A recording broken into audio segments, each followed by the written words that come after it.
Hi guys, this is Zach from Watches on You, and today I'm taking a look at a new release from Bell & Ross. This is the Bell & Ross BR V2-92 Military Beige.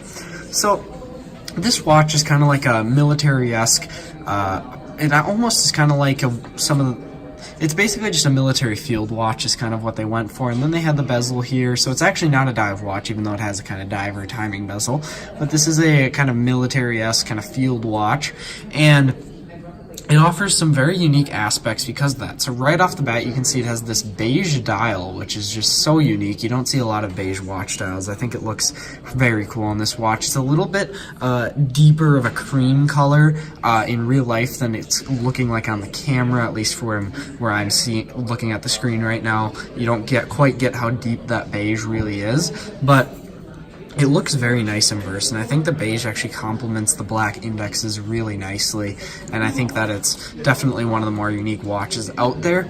Another cool thing about this watch is its bezel. So it's got a bi-directional bezel, and that is a 120 click bezel, so you can turn it bi-directionally. So that obviously shows that this is not a dive watch. This is a more of just for a timing bezel for generally timing things, not specifically for diving, because you'd obviously want a unidirectional bezel for diving.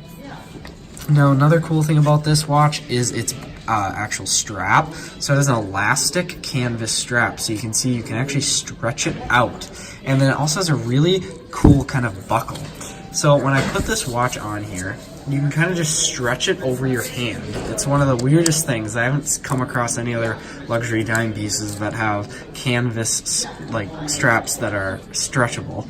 So then what you'll do is there's this little clip right here, and you actually stick it underneath here. Now this can be kind of hard at times, and so you'll just end up sticking it under there, and you can move this back and forth. So that's how you'll tighten it, and then you'll just leave it there, and then you can clip it underneath whenever you need to. It is a bit harder to use, but I think once you kind of got used to using it into the form that you need to do it, then it might get a little easier. I think it might, honestly, I would have been glad just to see a good old pin buckle. I think that this is a bit much. Kind of like the elastic strap part of it, just because then that way you can make it so it's nice and tight on your wrist and will conform to the size of your wrist throughout the day. But this is a little bit annoying, but it's kind of cool how, if you actually notice, they made it look kind of like an airplane seat buckle that you'd see on like a commercial jet. It kind of has that same shape with this kind of subtle kind of edges there, and then going into this flat. I don't know. That's just me though. But on the wrist, it's very comfortable. This is actually an extremely comfortable strap because of the stretchiness. So it will just get that exact right, perfect kind of shape to your wrist, which is really nice. And again, yeah, you can adjust this more, so you can make it tighter or looser if you want. And then to undo it, you'll just undo that, and then it goes through there, and you can pop it off. So it's kind of like a more complex NATO strap kind of style of strap. So you also do get an in-house, or sorry, not an in-house, you get a see-through case back on here. This is actually an ETA or Salida-based movement, but you do get a clear case back looking at it. Not too much finishing at all, but Bell & Ross generally, at their price point, you're not really going to expect that much. This watch comes in at $2,900, so it's not a hugely expensive watch. It would have been nice to see more finishing, though. I think they could have definitely put in more pelage and things at this price point. And being almost $3,000, I'd think that they could do some more pelage and stuff. But again, you're not going to see that much at this price point. And also, one thing, though, is you're not really going to end up seeing the see-through case back, though, anyways, because it's going to be covered up by that strap right there. Unless, of course, you change the strap, or you get it on the bracelet, which this watch also does come on a bracelet as well, which would obviously be for an additional cost.